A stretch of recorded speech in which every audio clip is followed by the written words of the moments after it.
Friends, क्या आप अपने पेट के आकार को देखकर बता सकते हैं कि गर्भ में पल रहा बच्चा लड़का है या फिर लड़की है?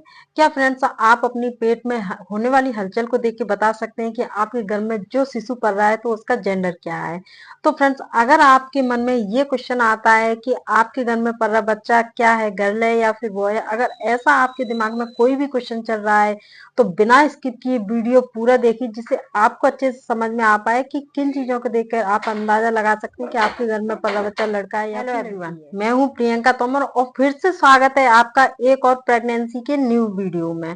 तो फ्रेंड्स, महिलाओं के दिमाग में बहुत सारे क्वेश्चन होते हैं। जैसी महिलाएं प्रेगनेंसी प्लानिंग करती हैं और वो प्रेगनेंसी कंसीव भी कर लेती है तो उनके दिमाग में बहुत सारे क्वेश्चन चलते रहते हैं। जैसी महिलाएं प्रेगनेंसी कंसीव करती हैं तो उनके दिमाग में ये एक जरूर क्वेश्चन आता है कि जो उनके घर में पल रहा बच्चा वो लड़का है या फिर लड़की है। जैसे उनके 3 महीने फिनिश होते हैं, चौथी तिमाही स्टार्ट होती है, यानी कि चौथा, पांचवा, छठवां महीना जिन महिलाओं का रनिंग में होता है तो वो सबसे ज्यादा यूट्यूब पे वीडियो सर्च करती हैं कि उनके घर में पला बच्चा लड़का है फिर लड़की, लड़के के सिम्टम्स क्या होते हैं, लड़कियों के सिम्टम्स क्या होते हैं।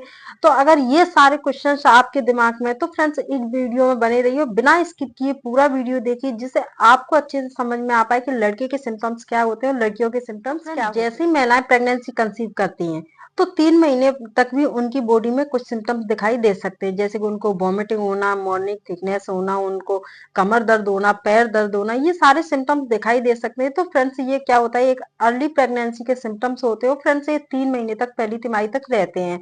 तो आपने देखा होगा कि कुछ महिलाओं की कंप्लेन रहती है कि जैसे वो सुबह सुबह उठती है तो उनको कमजोरी और आलस होता है। तो फ्रेंड्स, ये सारे सिम्टम्स जो 3 महीने तक रहते हैं तो वो इसीलिए रहते हैं क्योंकि महिलाओं की बॉडी में इस टाइम पे हार्मोन का काफी उतार चढ़ाव होता है। तो ये हार्मोन की वजह से होते हैं फ्रेंड्स, ना कि ये जेंडर की वजह से। क्योंकि कुछ लोग क्वेश्चन करते हैं कि जेंडर के जो सिम्टम्स होते हैं वो दूसरे महीने से दिखाई देने लगते हैं, लेकिन ऐसा नहीं होता है। क्योंकि फ्रेंड्स, जब भी जेंडर बनता है तो वो 3 महीने के बाद ही बनता है। 3 महीने से पहले कोई जेंडर नहीं बनता, वो सिर्फ एक जायगोट होता है जिसको पोषण मिलना होता है। इसलिए आपकी बॉडी में कई सारे हार्मोन का उतार चढ़ाव होता है। फ्रेंड्स, आइए बिना देरी किए वीडियो स्टार्ट करते हैं, क्योंकि आपको घर बैठे कैसे अंदाजा लगा सकता है, आप काफी हद तक अनुमान लगा सकते हैं कि आपके घर में पल रहा बच्चा लड़का है या फिर लड़की है। लेकिन आपको अपने अंदर सिम्टम्स अच्छे से पहचानने हैं कि आपकी बॉडी आपको क्या सिम्टम्स दे रही है, जिससे आप एनालिसिस कर सकते हैं। क्योंकि फ्रेंड्स, पहले अल्ट्रासाउंड नहीं होते थे। जो बड़ी बूढ़ी महिलाएं होती थी तो वो सिर्फ आपकी बॉडी का रहन सहन देख के, आपकी बॉडी में चेंजमेंट आते थे, आपके खाने पीने में चेंजमेंट आते थे, चलने फिरने में चेंजमेंट आते थे, आपकी पेट में बनावट के हिसाब से सिर्फ वो बता देती थी कि आपके घर में पल रहा बच्चा लड़का है या फिर लड़की है। तो उसी हिसाब से फ्रेंड्स, आपको अपनी बॉडी में सिम्टम्स देखना है कि आपकी बॉडी आखिर सिम्टम्स क्या दे रही है, लड़के के या फिर लड़की के। इसी सिम्टम्स में पहले सिम्टम्स की बात करें तो आपके पेट का आकार। जी हाँ, जैसे आपकी दूसरी तिमाही रनिंग में होती है, दूसरी या तीसरी तिमाही रनिंग में होती है, तो फ्रेंड्स यानी कि चौथे महीने से लेकर 9वें महीने तक आप किसी भी महीने में देख सकते हैं। तो जिस तरीके के आपके पेट का आकार होता है, आप उससे काफी हद तक अनुमान लगा सकते हैं कि आपके घर में क्या पल रहा है। तो फ्रेंड्स, कुछ महिलाओं का क्या होता है कि उनका पेट बिल्कुल छोटा सा दिखता है, उनका पेट ज्यादा नहीं बढ़ता है। और नाभि के नीचे जिन महिलाओं का पेट बढ़ता है, यानी एक फुटबॉल जैसे मटके जैसा होता है और नाभि के नीचे बढ़ता है, और फ्रेंड्स उन महिलाओं के काफी हद तक लड़की होने के चांसेस सबसे ज्यादा होते हैं। वही फ्रेंड्स, लड़कियों की बात की जाए तो जिन महिलाओं का नाभि के ऊपर यानी कि उनका पेट काफी ज्यादा बढ़ जाता है और उनके जो कूल्हे होते हैं वो पहले से अधिक चौड़े हो जाते हैं, यानी कि पीछे कमर का हिस्सा होता है वो चौड़ा हो जाता है, और पेट जिनका ज्यादा बढ़ा हुआ आता है और नाभि से ऊपर साइड में बढ़ा हुआ होता है, तो फ्रेंड्स ऐसी महिलाओं के लड़कियां होने के सबसे ज्यादा चांस होते हैं। वही फ्रेंड्स, दूसरे सिम्टम्स की बात की जाए तो उनके पेट में जो लाइन होती है, आपने देखा होगा कि कुछ महिलाएं आपको पेट में जो लाइन, सीधी रेखा होती है, उसको देखकर बता देती हैं कि आपके घर में क्या शिशु पल रहा है।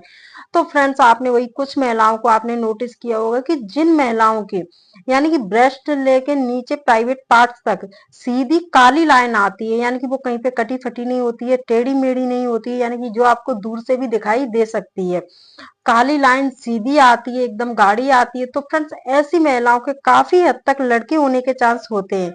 वही फ्रेंड्स, लड़कियों की बात की जाए तो जिन महिलाओं की नाभि से लेकर प्राइवेट पार्ट तक या ब्रेस्ट तक यानी कि हल्की लाइन होती है और बीच में कटी फिटी होती है और फिर टेढ़ी मेढ़ी होती है, तो फ्रेंड्स ऐसी महिलाओं के लड़कियां होने के सबसे ज्यादा चांस। तो वही फ्रेंड्स, नेक्स्ट सिम्टम्स की बात की जाए तो वो है आपकी नाभि का उबार, यानी कि आपने कुछ महिलाओं में देखा होगा कि उनकी नाभि निकली हुई होती है और कुछ महिलाओं में देखा होगा कि उनकी नाभि पेट के अंदर ही रहती है जैसे पहले होती है।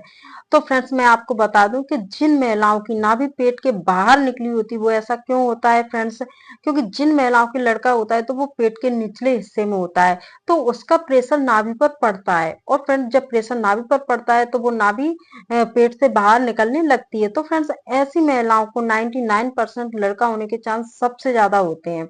वही फ्रेंड्स लड़कियों की बात की जाए तो ऐसा माना जाता है कि लड़कियां जो होती हैं वो ब्रेस्ट के नीचे नाभि के ऊपर उस हिस्से में होती हैं, तो उनका नाभि पर प्रेशर नहीं पड़ता है, तो इस वजह से आपकी नाभि अंदर रहती है। तो फ्रेंड्स ये सिम्टम्स ज्यादातर महिलाओं में मोस्टली देखा गया है। फ्रेंड्स नेक्स्ट सिम्टम्स की बात की जाए तो बच्चे की हलचल।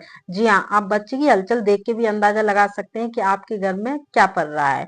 तो फ्रेंड्स आपने देखा होगा कुछ लेडीज बोलने लगती हैं कि उनको 3 साढ़े 3 महीने होते हैं वैसे उनके पेट में बच्चा घूमने लगता है, हलचल स्टार्ट हो जाती है।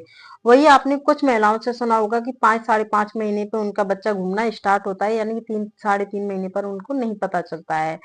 तो फ्रेंड्स लड़कियों की बात की जाए तो ऐसा माना जाता है कि जिन महिलाओं के 3 साढ़े 3 महीने पर पेट में हलचल स्टार्ट हो जाती है, बच्चा घूमना स्टार्ट हो जाता है, तो ऐसी महिलाओं की लड़कियां होने के सबसे ज्यादा चांस होते हैं। वही फ्रेंड्स लड़कों की बात की जाए तो जिन महिलाओं के 5 साढ़े 5 महीने पर बच्चा घूमना स्टार्ट होता है, पेट में हलचल होना स्टार्ट होती है, तो फ्रेंड्स ऐसी महिलाओं के सबसे ज्यादा संकेत होते हैं लड़के होने के। तो फ्रेंड्स कुछ टिप्स की बात करूँ कि आपको प्रेगनेंसी के टाइम में आपको क्या टिप्स फॉलो करने चाहिए, क्योंकि आगे बात हुई थी कि आप अपनी बॉडी में सिम्टम्स देख के कैसे अंदाजा कर सकते हैं, काफी हद तक आप इन सिम्टम्स को देख के अनुमान लगा सकते हैं कि आपके घर में क्या पल रहा है। अब फ्रेंड्स बात की जाए कि आप कौन से टिप्स फॉलो कर सकते हैं जिससे कि आपको प्री मेच्योर डिलीवरी ना हो, आपको मिस कैरेज ना हो, आपको कोई बॉडी में पेन ना हो। तो फ्रेंड्स इसके लिए आपको क्या करना है, फ्रेंड्स जिन महिलाओं का पेट नीचे की तरफ बढ़ जाता है तो फ्रेंड्स उनको क्या है कि चलने फिरने में दिक्कत आने लगती है, उनको ऐसा लगता है कि जैसे उनका पेट उनके टांगों के बीच में आ रहा है। तो फ्रेंड्स आपको इसके लिए बिल्कुल चलना फिरना बंद नहीं करना है, आपको क्या है कि 10-5 मिनट चलना है, फिर थोड़ा आराम करना है, फिर चलना है, फिर आराम करना है। यानी कि आपको लगातार नहीं चलना है, आपको थोड़ा बहुत चलना है, फिर रेस्ट करना है, फिर चलना है, फिर रेस्ट करना है। यानी कि ना तो आपको बिल्कुल लगातार चलते रहना है, ना बिल्कुल आपको लगातार रेस्ट करते रहना है, आपको थोड़ा बहुत घूमना भी इसमें जरूरी है। तो फ्रेंड्स आपको प्रेगनेंसी के टाइम यानी कि आप पहले से लेके 9वें महीने तक आपकी बॉडी में थोड़ा बहुत चेंजमेंट होना स्वाभाविक है, क्योंकि फ्रेंड्स इस टाइम पे कई सारे हार्मोन रिलीज होते हैं बॉडी में, प्रोजेस्टेरोन का लेवल बढ़ जाता है। तो फ्रेंड्स इस वजह से आपका मूड स्विंग हो सकता है, सिर में दर्द रह सकता है, आपको वॉमिटिंग जैसा फील हो सकता है, आपको हल्का फीवर सा रह सकता है। तो फ्रेंड्स आपकी बॉडी में हल्का बहुत पेन भी हो सकता है, आपको नींद कम ज्यादा आ सकती है, आपको चलने फिरने में थोड़ी दिक्कत आ सकती है। तो फ्रेंड्स अगर ये थोड़ा बहुत हो रहा है तो फिर फ्रेंड नॉर्मल है। लेकिन अगर आपको लग रहा है कि इनमें से कोई चीज आपको ज्यादा दिक्कत दे रही है, यानी कि आपकी बॉडी में काफी पेन है, आपको सूजन ज्यादा आ गई है, या फिर ऐसी ज्यादा कोई प्रॉब्लम हो रही है, तो आपको अपने डॉक्टर से जरूर सलाह लेनी चाहिए। आपको आलस नहीं करना चाहिए, एक बार डॉक्टर से जरूर सलाह लेनी चाहिए। और फ्रेंड्स बात की जाए, कई लोग कमेंट करते हैं कि अल्ट्रासाउंड कितने करवाना चाहिए। तो फ्रेंड्स आपको डिलीवरी के टाइम पे 3 से 4 अल्ट्रासाउंड आपको नॉर्मल करवाना फ्रेंड चाहिए। आपको कोई दिक्कत आ रही है प्रेगनेंसी में, यानी कि आपको कई सारी लेडीज को कई सारी दिक्कत होना स्टार्ट हो जाती है, तो उनकी 9 महीने तक मेडिसिन चलती रहती है, तो आपको डॉक्टर्स खुद ही बता देते हैं ज्यादा अल्ट्रासाउंड के लिए सजेस्ट कर सकते हैं। नॉर्मल आपको 3 से 4 अल्ट्रासाउंड करवाने, अगर आपको कोई दिक्कत नहीं आ रही है, आप मेडिसिन नहीं ले रही है, तो आपको 3 से 4 अल्ट्रासाउंड आपको करवानी चाहिए। फ्रेंड्स अगर आपकी बॉडी में आपको कोई भी दिक्कत आ रही है, आप प्रेगनेंसी प्लान कर रही हैं, तो आपको बिना सोचे समझे कोई भी टेबलेट, कोई भी सिरप कुछ भी नहीं लेना जब तक आप डॉक्टर की सलाह ना लेना, आप कोई भी मेडिसिन ना लें, आप डॉक्टर की सलाह से ही लें। क्योंकि फ्रेंड्स क्या होता है कि अर्ली प्रेगनेंसी होती है, कभी कभी आप बिना सोचे समझे कोई भी मेडिसिन ले लेती हैं जो कि गर्म होती है, तो आपके मिसकैरेज के चांस काफी हद तक बढ़ जाते हैं। तो आपको बिना डॉक्टर की सलाह से कोई भी मेडिसिन नहीं लेना है अगर आप प्रेगनेंसी प्लान कर रही हैं। तो फ्रेंड्स अगर आपको मेरी जानकारी थोड़ी भी अच्छी लगी तो प्लीज चैनल को सब्सक्राइब करें, लाइक करें, कमेंट करें और दूसरों को भी शेयर करें। और फ्रेंड्स बेल आइकॉन जरूर प्रेस करें, जिससे जैसे भी मैं वीडियो डाला करूं, अपलोड किया करूं, आप तक नोटिफिकेशन पहुंच जाया करे।